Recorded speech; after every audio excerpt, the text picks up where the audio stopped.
سيدنا وحبيبنا ومولانا محمدا عبده ورسوله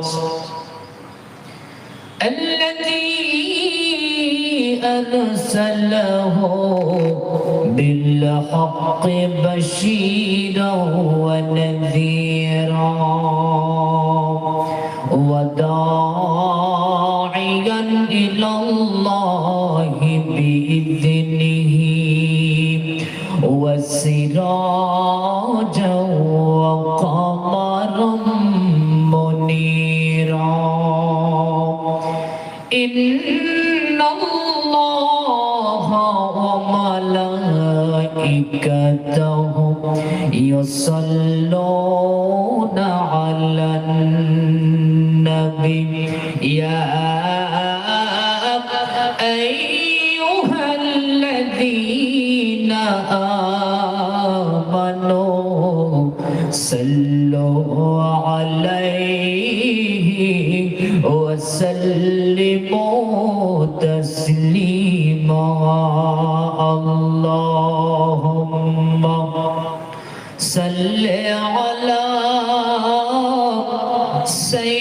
سيدنا مولانا محمد وعلى آل سيدنا مولانا محمد আমার এই মনের সেই কামনা সোনার মদিনা আমার এই মনের সেই কামনা সোনার মদিনা মনের মাঝে আছো তুমি কেন বোঝো না মনের মাঝে আছো তুমি কেন বোঝো না এই মনের সেই কামনা সোনার মদিনা আমার এই মনের সেই কামনা সোনার মদিনা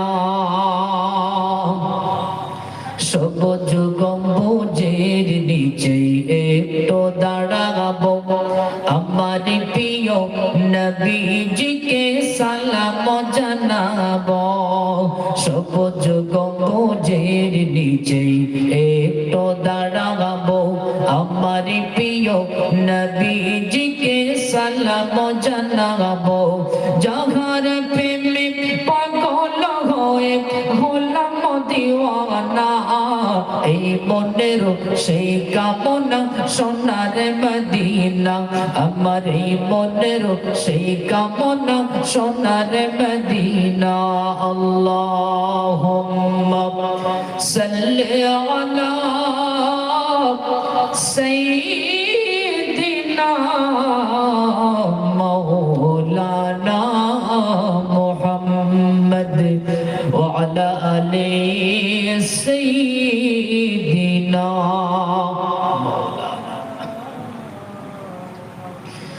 তুমি নূরে আলম নূরুল হুদা নূরে মুহাম্মদ তুমি নূরে আলম নূরুল হুদা নূরে মুহাম্মদ ওই নাম ধরিয়া পড়লে দরুদ লাগে মনে শাদ ওই নাম ধরিয়া পড়লে দরুদ লাগে মনে শাদ তোমার নামের দরুদ দুলে দুলে গাইছে নানান ফুল ওমর গুনগুনিয়ে পড়ছে দরুদ মুহাম্মদ রাসূল জোরে বলুন না সুবহানাল্লাহ তো মহব্বত করে পড়ি সুবহানাল্লাহ তোমার নামের দরুদ দুলে দুলে গাইছে নানান ফুল ওমর গুনগুনিয়ে পড়ছে দরুদ মুহাম্মদ রাসূল তোমার নূরে গড়া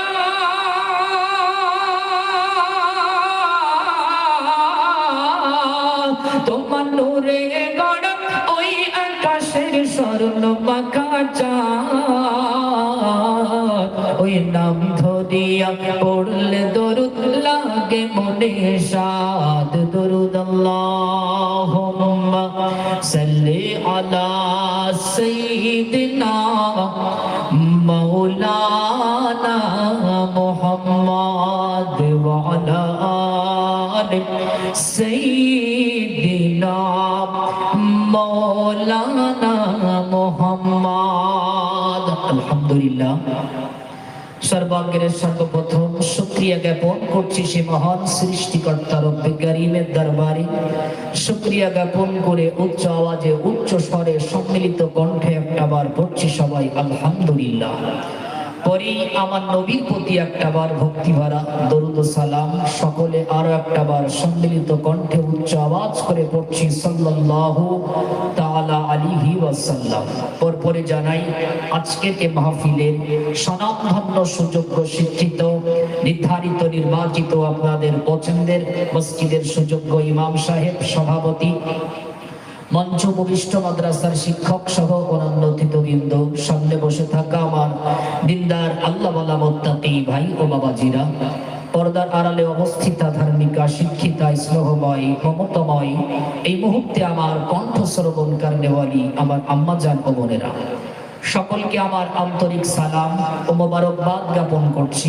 যদি নীরব নিস্তর শান্ত একটা পরিবেশ, খুবই স্বল্প সময়ের জন্য আমি স্টেজে উঠেছি, আলোচনা করব স্বল্পক্ষণ, একটু পরেই আবার নেমে যাব। আমার পরে আরো বহিরাগত ওলামা হাজরাতরা আছেন, আমি গ্রামের মানুষ, তো আপনারা রাস্তাঘাটে এদিকে ওদিকে যারা ঘোরাফেরা করছেন, মেহেরবানি করে আপনাদেরকে আহ্বান করছি পবিত্র পাক মাহফিলে আপনারা সকলে চলে আসেন। এই মুহূর্তে আমরা এই পবিত্র কোরআন আল কারীমের এই মাহফিলে যে কতজন মানুষ আমরা বসেছি, বাবা, আমরা কিন্তু সকলেই একই ধর্মের মানুষ, কথা ঠিক না বাবা? আমাদের ধর্মের নাম হলো ইসলাম, আর জাতিগতভাবে আমরা হলাম মুসলমান। আমরা মুসলমান, আমরা আমাদের নিজ ধর্মে ইসলামকে মহব্বত করি, ভালোবাসি। আমরা মুসলমান, আমরা আল্লাহর কোরআনকে মহব্বত করি, ভালোবাসি। আমরা মুসলমান, আমরা আমাদের নবীকে মহব্বত করি, ভালোবাসি। আমরা মুসলমান, আমাদের সৃষ্টিকর্তা রব্বে কারীম খালিক ও মালিক সে মহান প্রভুকে আমরা ভালোবাসি, মহব্বত করি। সত্যিকারের প্রেম ভালোবাসা মহব্বত আছে বলেই আপনাদের হৃদয়ে জমিনে পাতা পাতলা চটে আপনারা বসেছেন কোরআনের কিছু কথা, ধর্মের কিছু কথা আপনারা শ্রবণ করবেন বলে। আল্লাহ পাকের ভালোবাসা কবুল করেন এবং পরকালে চিরস্থায়ী একই সঙ্গে আল্লাহ পাকের জান্নাতি হওয়ার তৌফিক দান করেন। সকলে পড়ি আল্লাহুম্মা আমিন। আমি আমার মূল বক্তব্যের ভিতরে প্রবেশ করার পূর্বে নবী পাকের জবানে বর্ণিত অগণিত হাদিসের মধ্য থেকে ছোট্ট একটি হাদিসের টুকরা আমি পরিবেশন করব, পরেই আমি আমার মূল বক্তব্যের ভিতরে আগাবো ইনশাআল্লাহ। আল্লাহু পাক রব্বুল আলামিনের নবী হাদিস শরীফের ভিতরে বর্ণনা করেন, মাইয়ুরিদুল্লাহু বিহি খায়রান ইউফাক্কিহু ফিদ্দীন। আল্লাহ যাকে ভালো চান, আল্লাহ যার উপরে রহম করেন, দয়া করেন, করুণা করেন, কৃপা করেন, আল্লাহ তাকে ইলমিয়াতের নূর তথা দ্বীনের জ্ঞান অন্বেষণ করার, শেখার, বুঝবার একটা আল্লাহ সুযোগ করে দেন। যেন সুবহানাল্লাহ। আজকে যে আপনাদেরকে আল্লাহ ধর্মের কিছু কথা, কোরআনের কিছু কথা, ইসলামের কিছু কথা, শরীয়তের কিছু কথা শুনবার আল্লাহ তৌফিক দান করেছেন, এতে আপনারা খুশি না বেজার? খুশি না? কারা কারা খুশি? যেহেতু মানুষ অল্প, তারপরও চিৎকার দিয়ে একটু তাকবীরের ধ্বনি আমি শুনতে চাইছি। নারায়ে তাকবীর, আরো জোরে নারায়ে তাকবীর। আলহামদুলিল্লাহ। বাইরে যারা আছেন বাবুরা একটু দ্রুত চলে আসেন। সম্মানিত দিনী ভাইরা আমার, এই পৃথিবীর জমিনে আল্লাহ পাক রব্বুল আলামিন আমাদেরকে সঠিকভাবে চলার জন্য, সত্য পথে চলার জন্য, ইহদিনাস সিরাতাল মুস্তাকিমের পথের প্রতীক হওয়ার জন্য দুনিয়ার জমিন থেকে খুব সহজেই মহান আল্লাহর জান্নাতটি অর্জন করার জন্য আমাদেরকে দিয়েছেন একটি আসমানি গ্রন্থ যার নাম আল কোরআন। জোরকান সুবহানাল্লাহ। যে কোরআনের ভিতরে আছে মহাকাশ তথ্য, যে কোরআনের ভিতরে আছে ভূতত্ত্ব, যে কোরআনের ভিতরে আছে লাইফ সায়েন্স, যে কোরআনের ভিতরে আছে বায়ো সায়েন্স, যে কোরআনের ভিতরে আছে অর্থনীতি, যে কোরআনের ভিতরে আছে সমাজনীতি, চুক্তিনীতি, রাষ্ট্রনীতি, পররাষ্ট্রনীতি। এক কথায় আমার আল্লাহ এক কোরআনের ভিতরে সবকিছু স্থান দিয়েছেন। জিল্লাকান সুবহানাল্লাহ। ওই কোরআন আল কারীমের ভিতরে পারা সংখ্যা আছে কটা? 30টা। আর 30টা পারা জুড়ে আছে 114টা সূরা, ঠিক কি না? 114টা সূরার মধ্য থেকে 91 নম্বর একটা সূরা, যার নাম হলো সূরাতুশ শামস। ওয়াশ-শামসি ওয়াদুহাহা ওয়াল কমারি ইযা তালাহা ওয়ান নাহারি ইযা জাল্লাহা। ইমামের কণ্ঠে এ তেলাওয়াত শুনে শুনে অনেক মুসল্লিদের কেমন জানি মুখস্থ হয়ে গেছে। কথা বলো ঠিক কি না? ভাই, পৃথিবীর জমিনে এই সূরাটার ভিতরে মূল আয়াতের সংখ্যা আছে 15টা। এই 15টা আয়াতের মধ্য থেকে প্রথম থেকে আল্লাহ 7টা আয়াত পর্যন্ত তিনি কসম খেয়েছেন। কসম কসম। আমরা পৃথিবীর জমিনে মানুষ কসম খায় কাউকে কোনো কথা বিশ্বাস দেওয়ার জন্য। কথা ঠিক না ভুল? আপনি যাতে আমার কথাটা সুন্দরভাবে বিশ্বাস করেন তার জন্য মানুষ আমরা কসম খাই। আল্লাহ পাক রব্বুল আলামিন একইভাবে কোরআন আল কারীমের একাধিক জায়গায় তিনি তার সৃষ্টির কসম খেয়েছেন।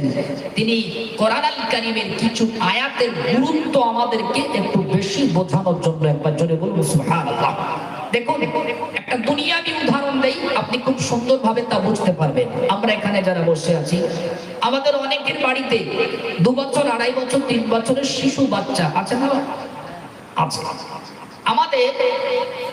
আমরা বাড়ির বড়রা যখন ছোট বাচ্চাদের সঙ্গে কথা বলি, আমরা কিন্তু ছোট বাচ্চাদের মতো হয়ে কথা বলতে আমরা পছন্দ করি। উদাহরণ, একটা বাচ্চা ক্ষুধা পেয়েছে, আমরা নরমালি ভাবে তাকে বলি, মোনা এদিকে এসো, হাম খেতে হবে, বলি না?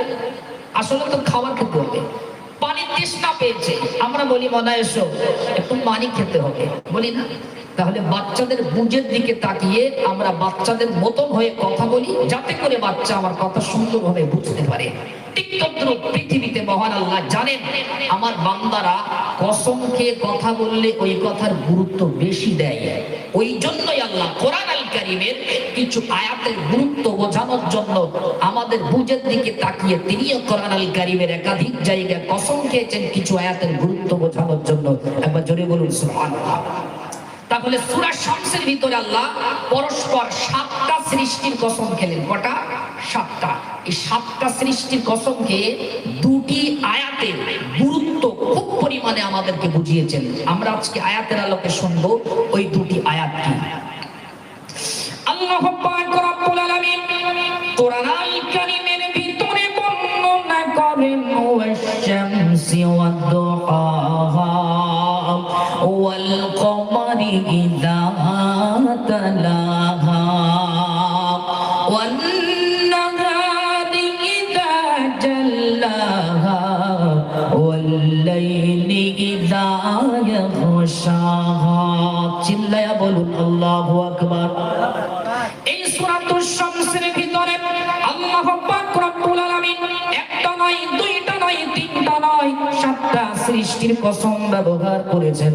আল্লাহ প্রথমে সূর্যের কসম খেলেন, চাঁদের কসম খেলেন, আসমান জমিনের কসম খেলেন, রাত দিনের কসম খেলেন, নফসের কসম খেলেন। এমন ভাবে 7টা সৃষ্টির কসম খাওয়ার পরে আল্লাহ পাক রব্বুল আলামিন কোরআন আল কারীমের আয়াত নাযিল করে দিলেন, কদ আফলাহা মান যাক্কাহা ওয়া কদ খাবা মান দাসসাহা।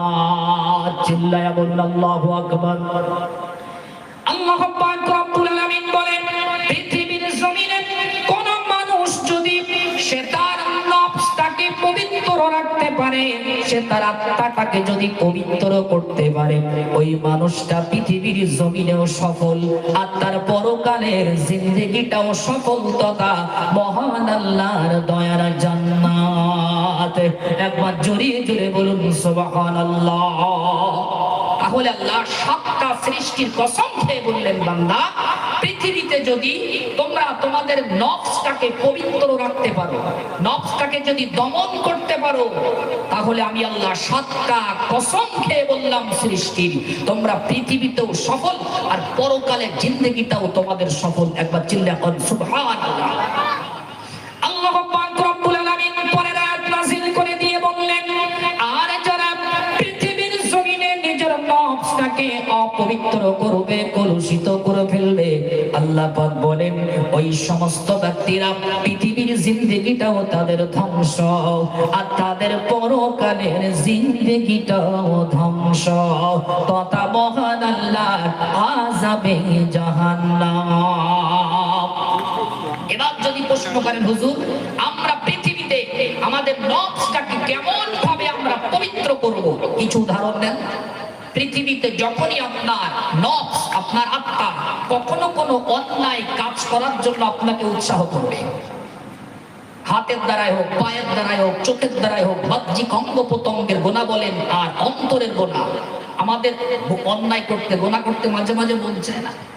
আমরা যদি ওই অন্যায়টাকে দমন করে এক আল্লাহকে ভয় করে ফিরে আসতে পারি, তাহলে মনে করবেন আপনি আপনার নফসটাকে পবিত্র করেছেন। একবার জোরে বলুন সুবহানাল্লাহ।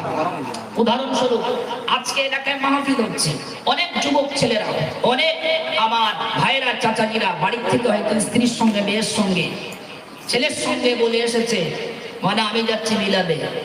মনে করেন এক যুবক ছেলে মায়ের সঙ্গে, বাবার সঙ্গে বলেছে আব্বা জান, আম্মা জান একটু জলসা হচ্ছে, জলসার দিকে যাচ্ছি। এখন বাজারের উপর দিয়ে আসার সময় দেখতে পাচ্ছে বাজারে ওখানে অনেক বন্ধু বান্ধবী। হঠাৎ করে বাজার যখন টপকাবে বাজারে এসে, ঠিক ওই সময় তার নফস তাকে কুমন্ত্রণা দিতে শুরু করলো, হুজুর যা অস্তিত্ব শব্দ শোনা যাচ্ছে, তুই বাজারে টোটো কোম্পানির ম্যানেজার হয়ে ঘোর, এখন আর অশ্বিনী গিয়ে লাভ নেই। আপনি যে নফসটাকে, আত্মাটাকে, নফসের এই যে গোলামি করেছেন, অকদ খাবা মান দাসাহা, নফসটাকে আপনি অপবিত্র করে ফেলেছেন।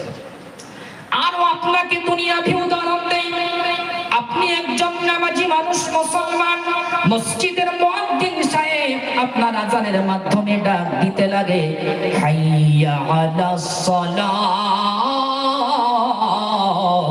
হাইয়া আলাল ফালাহ, এসো নামাজের দিকে, কল্যাণের দিকে।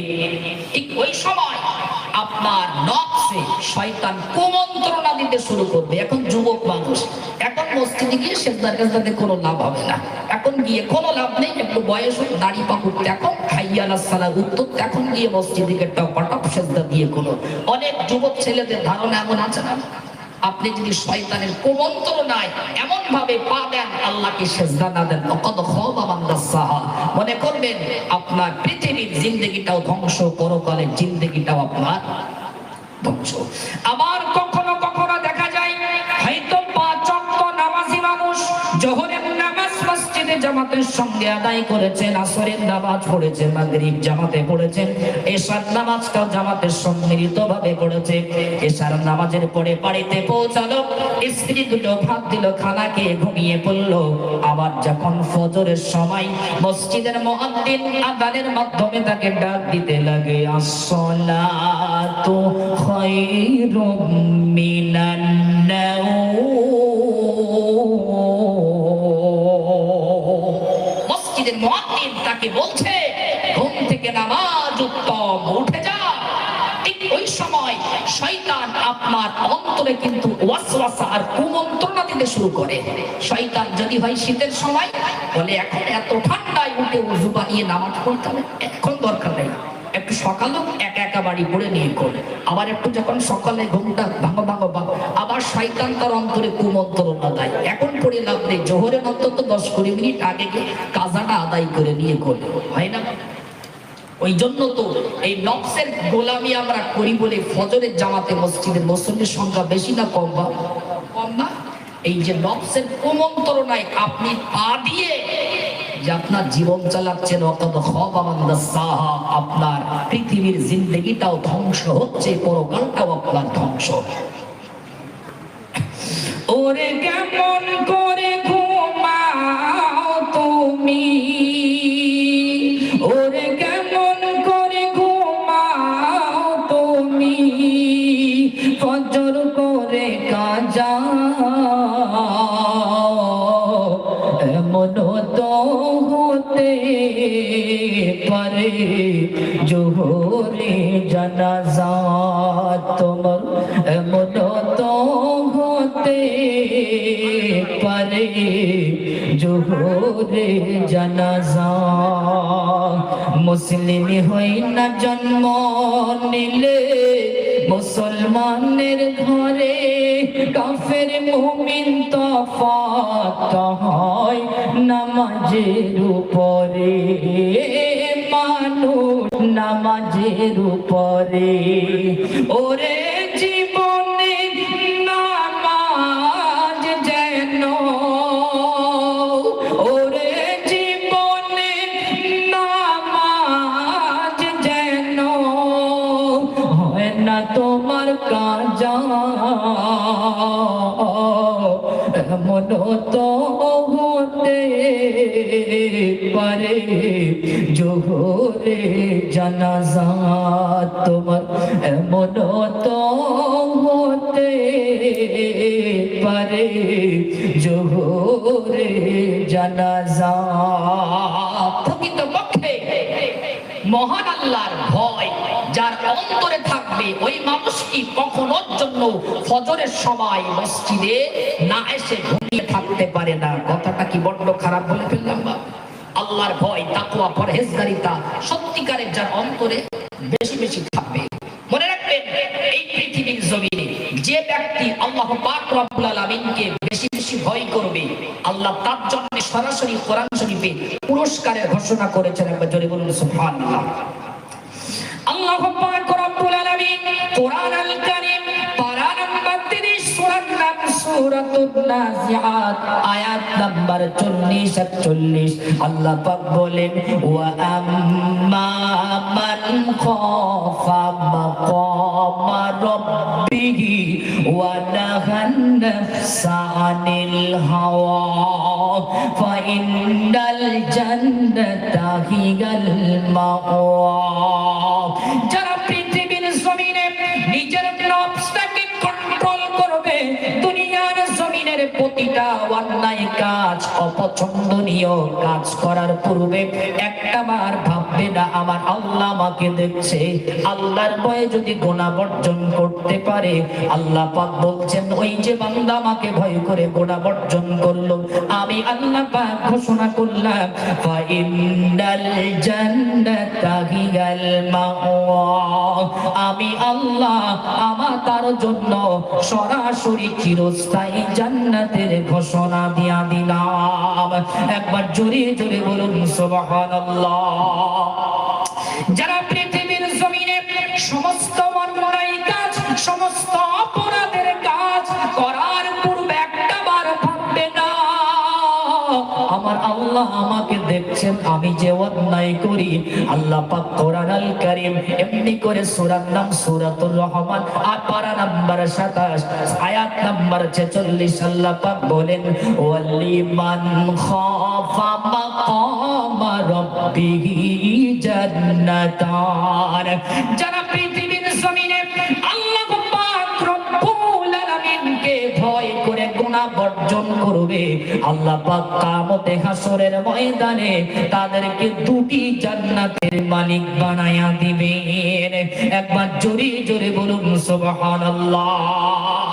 যারা আল্লাহর ভয়ে গুনার কাজ ছেড়ে দেবে, অন্যায় কাজ ছেড়ে দিবে, আল্লাহ বলে এই যে আমার ভয় করে অন্যায় কাজ গুনার কাজ ছেড়ে দিল, আমি আল্লাহ এর পুরস্কার আমি রব্বে কারীম আমার জান্নাত দিব, একটা নয় দুইটা।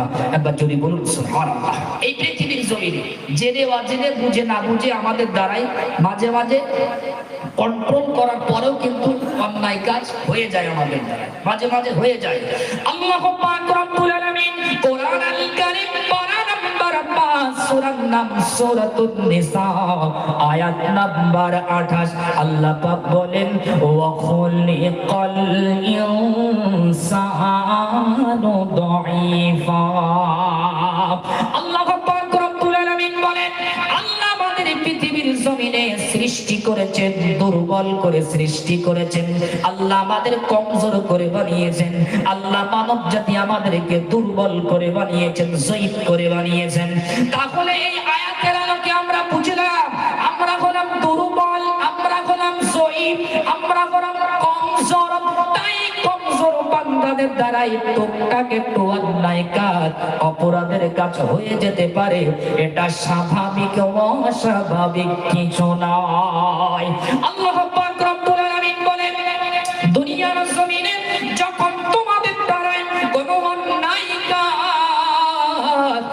অপরাধের কাজ হয়ে যায়, তোমরা তৎক্ষণাৎ মহান আল্লাহর কাছে দুখানি করে হাত তুলে দোয়া যাও, আল্লাহ পাক অন্যায় করেছি, ভুল করেছি গো মাওলা, আপনি আমার গুনাহ খাতা মাফ করে দেন।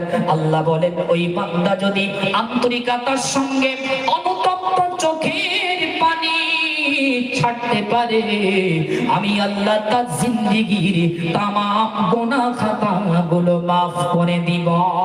একবার চিল্লায়া বলুন সুবহানাল্লাহ।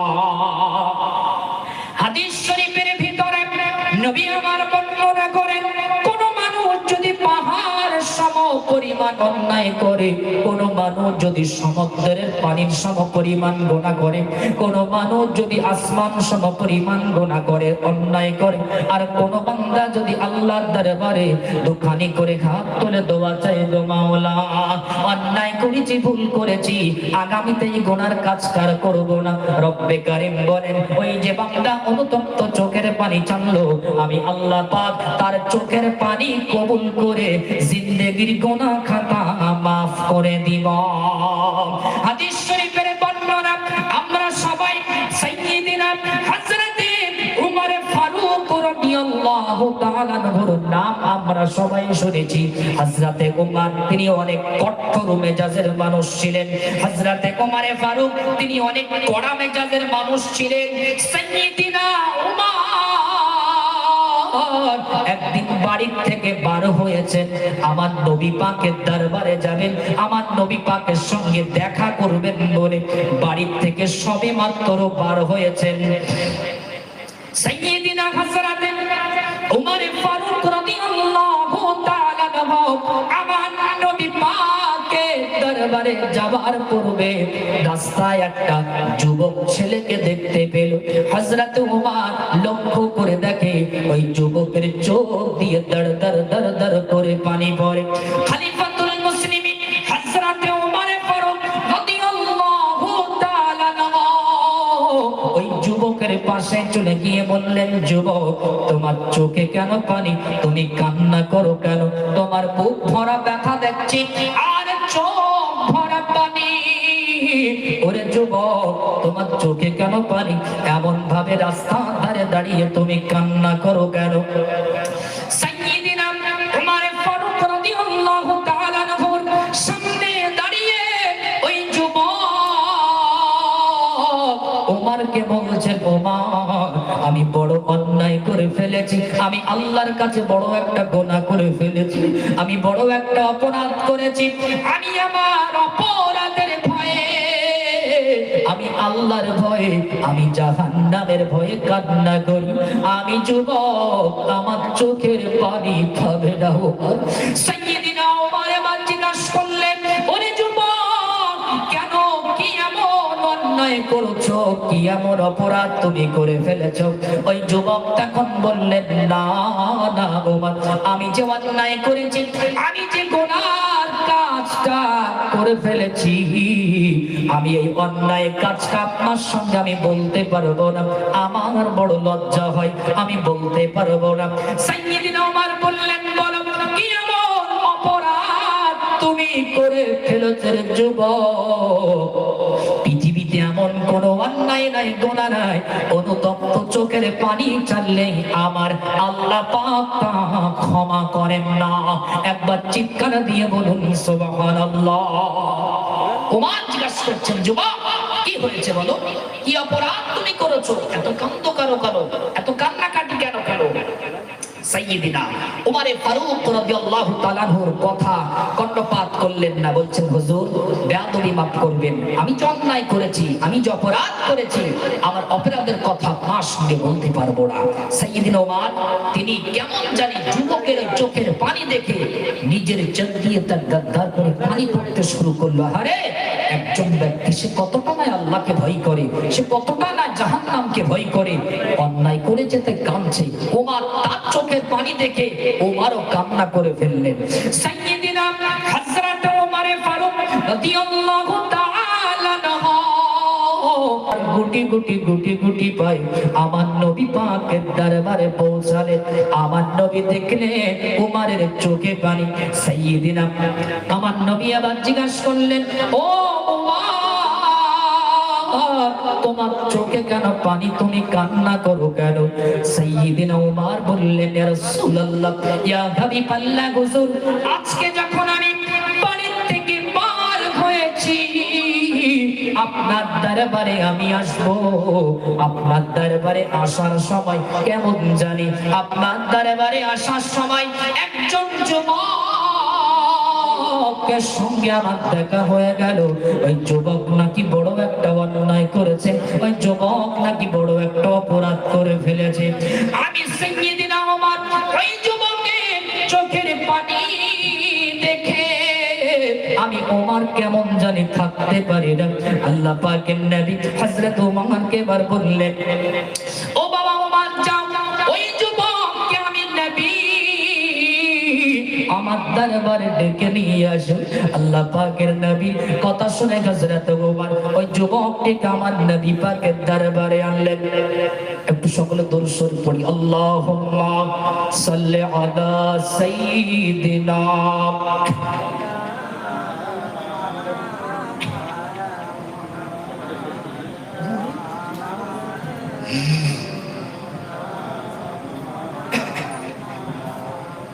তাহলে 2-5 মিনিটের ভিতরে শেষ করে দিয়ে হুজুর যেহেতু এসে গেছে আমাদের হুজুর। সম্মানিত ভাইরা আমার, খলিফাতুল মুসলিমিন হযরত উমর এইবার যুবককে যখন আমার নবী পাকের দরবারে হাজির করলেন, ওই কান্নারত অবস্থায় ওই যুবক আমার নবী পাকের দরবারে যখন পৌঁছালেন, আমার নবী এবার জিজ্ঞাসা করলেন, যুবক চোখে কেন পানি, কান্না করো কেন? ওই যুবক বললেন, ইয়া রাসূলুল্লাহ, ইয়া হাবিবাল্লাহ হুজুর, আমি বড় একটা অপরাধ করে ফেলেছি, আমি আল্লাহর ভয়ে, আমি জাহান্নামের ভয়ে কান্না করি। ওই যুবক তখন বললেন, ইয়া রাসূলুল্লাহ, জানি না আল্লাহ আমার গুনাহ ক্ষমা করবেন কিনা। নবী এবার বললেন, যুবক, কোন মানুষের যদি গুনাহ হয় পাহাড় সম পরিমাণ, সমুদ্রের পানির সম পরিমাণ, এমনি করে আসমান সম পরিমাণ, আর অনুতপ্ত চোখের পানি যদি কোনো বান্দা ছাড়তে পারে, আমি আল্লাহ পাক রব্বুল আলামিনের নবী মুহাম্মদ বলে দিলাম, আমার আল্লাহ পাক অনুতপ্ত চোখের পানিকে কবুল করে নিয়ে আমার আল্লাহ পাক তাকে ক্ষমা করে দেন। একবার চিৎকার দিয়ে বলুন সুবহানাল্লাহ। ওই যুবক বললেন, ইয়া রাসূলুল্লাহ, আমি যে অন্যায় কাজটা করেছি, আমি যে অপরাধটা করেছি, ইয়া রাসূলুল্লাহ, না না না, আপনি আমাকে জিজ্ঞাসা করবেন না, আমি আমার অপরাধের কথাটা বলতে পারবো না। নবী আমার বললেন, যুবক বলো, কি এমন অন্যায় করেছো, কি এমন অপরাধ তুমি করে ফেলেছো যার জন্য তুমি এত কান্না করো? যুবক বলতে চায় না, আমার নবীও তো ছাড়ে না। যুবক বলো, কি এমন অপরাধ করেছো? আল্লাহর সঙ্গে শিরিক করেছো নাকি? জি না, আমি আল্লাহর সঙ্গে শিরিক করে নাই। তবে কি কাউকে হত্যা করেছো নাকি? জি না ইয়া রাসূলুল্লাহ, আমি তো কাউকে হত্যা করি নাই। নবী আমার বললেন শক্তভাবে, ওরে যুবক, বলো বলো কি অপরাধ তুমি করেছো? এবার যুবক তখন বললেন, ইয়া রাসূলুল্লাহ, এই মদিনার জমিনে যখন কোনো ব্যক্তি ইন্তেকাল করে, যখন কোনো ব্যক্তি মারা যায়, আমি যুবক, আমি তার জানাজার নামাজে শরীক হই, আমি তার জানাজার নামাজটা পড়ি। নবী বললেন, কোন মৃত ব্যক্তির জানাজার নামাজ পড়া এটা তো কোনো দোষের ব্যাপার না, এটা তো ভালো কথা। আল্লাহ পাক রব্বুল আলামিনের নবী এবার বললেন, ওরে যুবক, জানাজার নামাজ পড়া তো ভালো কথা, অন্যায়টা কোথায়?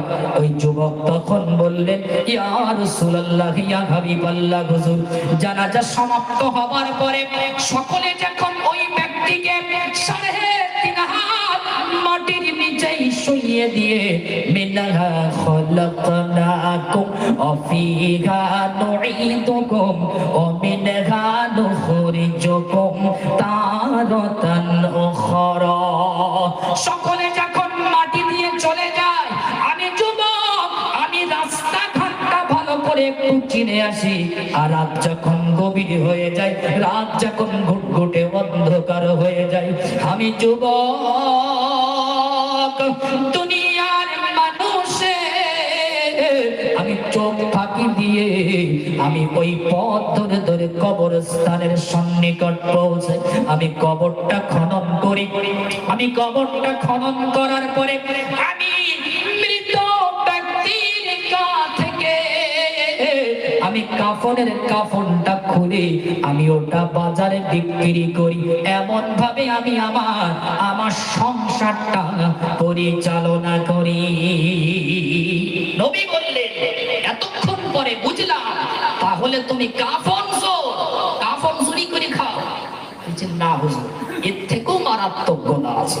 নবী অবাক হলেন, যুবক, কাফন চুরি মৃত ব্যক্তির গা থেকে, এর থেকেও মারাত্মক অন্যায় অপরাধ না জানি কি এমন অপরাধ করেছো, বলো দেখি আমি নবী শুনি। ওই যুবক তখন বললেন, রাসূলুল্লাহ, কিছুদিন পূর্বে এই মদিনার আনসারী গোত্রের এক সুন্দরী রমণী মারা যায়, যার এখনো বিবাহ হয় নাই। মদিনার আনসারী সুন্দরী রমণী, যার গায়ে এখনো কোনো পুরুষে স্পষ্ট করে নাই। ওই নারীটি যেদিন মারা গিয়েছিল, আমি আমার কর্ম অনুযায়ী আমি তার জানাজার নামাজ পড়েছি, আমি তার মাটি দিয়ে বাড়ি পৌঁছেছি। রাত যখন গভীর হয়ে গেল, আমি আমার কর্ম অনুযায়ী আমি এমনি করে দুনিয়ার মানুষে চোখের ফাঁকি দিয়ে আমি ওই কবরস্থানের গিয়ে পৌঁছিয়ে আমি কবরটা খনন করে আমি কাফনটা চুরি করলাম। আমি কাফন চুরি করে যখন আমি উপরে উঠতে যাব, ঠিক এমন অবস্থায় শয়তান কেমন জানি আমার অন্তরে কুমন্ত্রণা দিতে শুরু করলো। আমি প্রথমেই কোরআনের আয়াতের আলোকে নফসের কুমন্ত্রণা সম্পর্কে আপনাদেরকে বোঝাচ্ছিলাম। ও আল্লাহর বান্দারা, মনে রেখে দিন। ওই যুবক তখন বললেন, ইয়া রাসূলুল্লাহ, আমি শয়তানের চক্রান্ত পড়ে গেলাম। কেমন জানি শয়তান আমাকে বলতে থাকে, এত সুন্দর একটা রমণী, আর এই রমণীর সঙ্গে জিনা না করে তুই কেমন করে চলে যাস রে যুবক। আমি শয়তানের চক্রান্তে পড়ে গেলাম, আমি শয়তানের ওয়াসওয়াসায় পড়ে গেলাম। আমি আবার দ্বিতীয়বারের মতো আমি যুবক ওই মৃত মহিলাটার সঙ্গে আমি জিনার কাজ করে ফেলেছি। আমি আমার চাহিদা তৃপ্তি মিটিয়ে যখন আমি কবর থেকে উপরে উঠে আসব, কেমন জানি ওই মহিলার কণ্ঠ থেকে একটা আওয়াজ শোনা যায়, ওরে যুবক, আমি তোকে কি অন্যায় করেছি, আমি তোর কাছে কি এমন অপরাধ করে ফেলেছি, আজ এতগুলো মৃত মানুষের সামনে তুই আমাকে আমার শরীরটা কেন নাপাক করে দিলি ভাই? তোর জন্যই হাসরের ময়দানে কিয়ামতের দিন আমাকে নাপাক বদন নিয়ে উঠতে হবে, আমার নাপাক শরীর নিয়ে উঠতে হবে রে যুবক। ওরে যুবক, মনে রেখে দিস, অবশ্যই আল্লাহ জালেমকে এমনি করে আল্লাহ পাক এমনি কে অপরাধীকে হাসরের ময়দানে শাস্তি দেবেন, ভুলিস না। তোর কি একটাবার আল্লাহর ভয় লাগলো না? একটাবার কি আল্লাহ পাকের জাহান্নামের ভয় লাগলো না? ও আল্লাহর বান্দারা, মনে রেখে দিন, আল্লাহ পাকের নবী এমন কথা যখন শুনলেন, ওই যুবককে তার বাপ থেকে ঘাট ধাক্কা দিয়ে বার করে দিল। ওই যুবক এখন আরো কান্না করতে শুরু করলো। ওই যুবক এতক্ষণ পর্যন্ত একটা আশ্বাস পাচ্ছিল না, নবীর মাধ্যমে হয়তো আমরা ক্ষমা পেয়ে যাব। ক্ষমা তো করলেন না নবী। ওই যুবককে ঘাট ধাক্কা দিয়ে যখন বড় করে দিল, ওই যুবক এবার আল্লাহর দরবারে দুখানি করে হাত তুলে দোয়া চায়, আল্লাহ আপনি যদি আমাকে ক্ষমা না করেন, আপনি আমাকে আসমান থেকে এক টুকরা আগুনের ঝলকা দিয়ে আপনি আমার শরীরটা পুড়িয়ে সারখার করে দেন। লম্বা ইতিহাস। এবার আল্লাহ পাক রব্বুল আলামিন সাইয়্যিদিনা জিবরিলকে বললেন, ও জিবরিল, আমার নবী মুহাম্মাদের কাছে খবরটা পৌঁছে দাও, ওই যুবক ছেলেটার কাছে খবর পৌঁছে দাও, আমি আল্লাহ পাক তার অনুতপ্ত চোখের পানিকে কবুল করে নিয়ে তার তামাম জিন্দেগির গুনাহ খাতা মাফ করে দিয়েছি। একবার জোরে জোরে বলুন সুবহানাল্লাহ। দরুদ আল্লাহুম্মা সাল্লি আলা সাইয়্যিদিনা মাওলানা মুহাম্মদ ওয়া আলা আলি সাইয়্যিদিনা মাওলানা